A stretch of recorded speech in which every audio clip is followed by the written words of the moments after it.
Hello, everyone, and welcome to another edition of the Beyond Limits podcast. I'm your host, Eli Shalita, and today I'm bringing you the second installment to the subject of picking the right people on your team. If you recall from our previous podcast, we have discussed the importance of picking the right people on your team and how picking the wrong people and putting them in positions of authority and leadership can be a detriment to your organization and your team. In addition to that, I gave you 3 tips to utilize when picking somebody for a particular position on your team.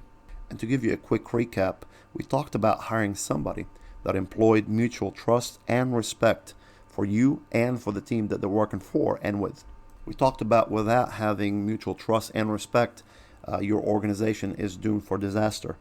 And the second tip I talked to you about when hiring somebody to be on your team is that they must employ and utilize effective communication skills, not only with you, but also with the team they're working for. In addition to that, we talked about utilizing effective communication skills to your clientele if it's applicable. And last tip I gave you in the last podcast was when hiring somebody to be on your team, that they had to employ the capabilities of making sound decisions, not only on a day-to-day basis of your organization's to-do list, but how are they at handling unexpected things and problem solving, specifically last-minute tasks? Are they good at it, or do they snap? Are they capable of making sound decisions in the heat of the moment, or are they bucking up and falling under the pressure when they're presented with a last-minute and unexpected problem? And so these were the 3 tips I gave you regarding picking the right people on your team. And today we're going to pick up where we left off, and that is by giving you 3 more tips and concluding this particular podcast on picking the right people on your team. So today I want to talk to you about these 3 quintessential qualities that I want you to use and think about when picking the people that you want to employ in your organization. And so let's start with tip number 1, or technically tip number 4, is that you have to hire somebody that has consistency. Well, you may look at me and say, well, I don't know this person I'm hiring, and it's really hard to judge their consistency based upon just first impressions. And you are right to an extent. And of course, judging a person's consistency is in direct relation with the time they spent with you, and that way you can analyze them and see their traits and behaviors, judging that over a period of time. But here's a quick hack around that. Think about the previous position these people held at different organizations. Look at the resume. Talk to somebody that worked with them for a longer period of time prior to them coming to you and your organization. How was their work ethic like? How do they conduct themselves amongst their peers, amongst working with supervisors? Their history, their past history would tell you a lot about them. Even if they're not been employed before, talk to their family members, see what they're like.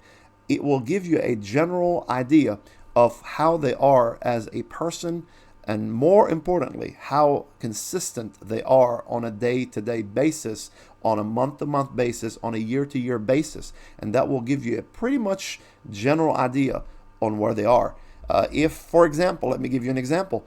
If they had a large gap in employment from one job to another, that does not bode well for them. That could mean that maybe they don't take their job seriously. Maybe it could mean a lot of things. Maybe they're just not good when it comes to work ethic.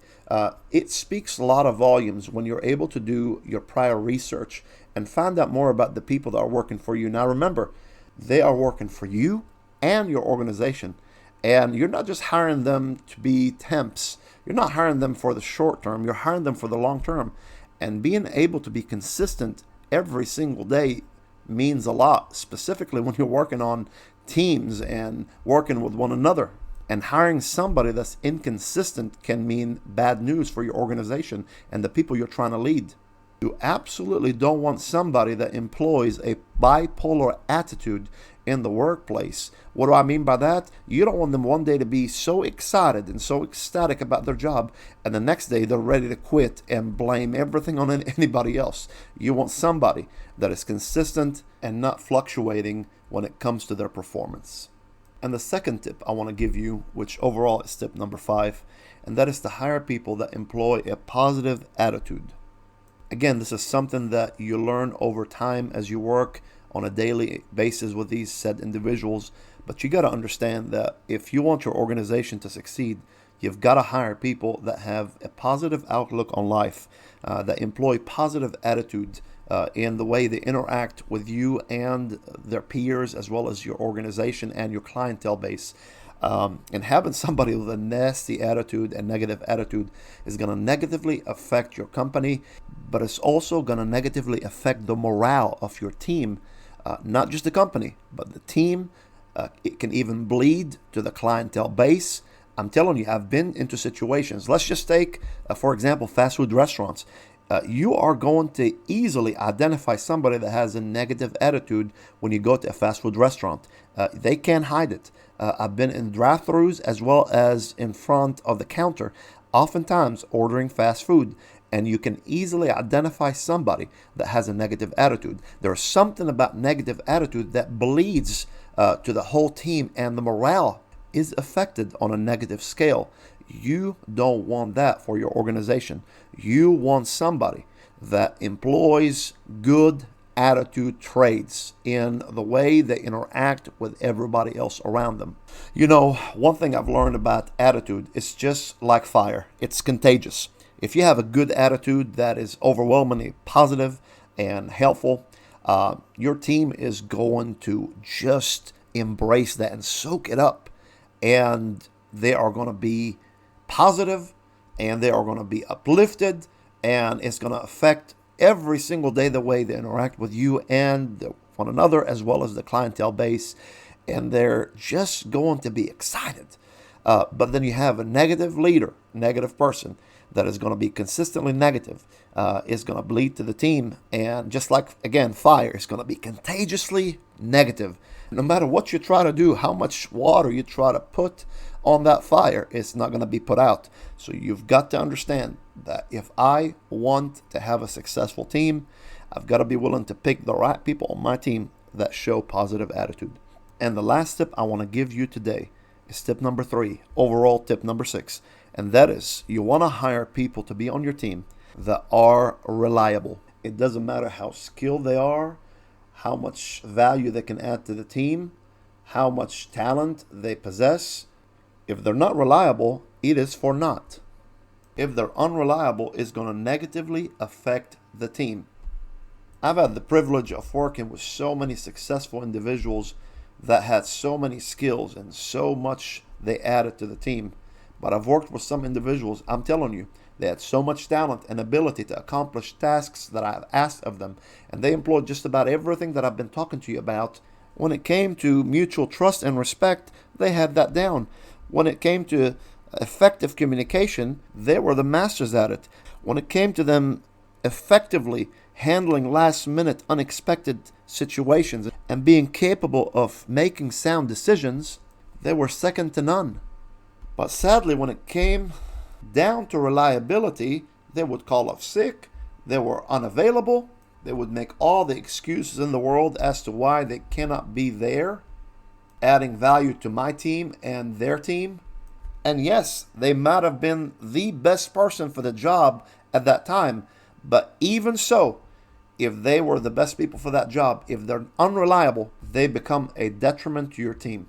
And if you want to have a successful organization and team, you've got to understand, I have to have somebody who is reliable. They may not be talented in every area that you desire, but as long as they're reliable, you have somebody that's going to add value to your team, not just for now, but for years to come. So to quickly wrap up, we talked today about picking the right people on your team.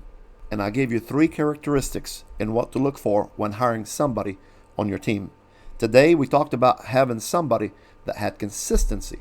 The second thing we talked about is hiring somebody that had a positive attitude. And lastly, we talked about employing somebody that was reliable. Now, of course, there are so many other characteristics you want to be looking for when picking the right person on your team. But for the purpose of this podcast, we have identified 6 important traits that you need to be looking for when hiring someone, an individual, to hire for your team. And my desire for you is that you have the best functioning, most efficient, effective organization that you can have. And my hope is for you to utilize these traits and characteristics that I've given you in order for you to build your dream team. As we wrap up today's talks, we just want to say thank you for listening. And if you enjoyed this podcast, make sure you hit the like button. And if you desire to hear more about leadership and teamwork, please subscribe to the channel, and we will see you in the next podcast.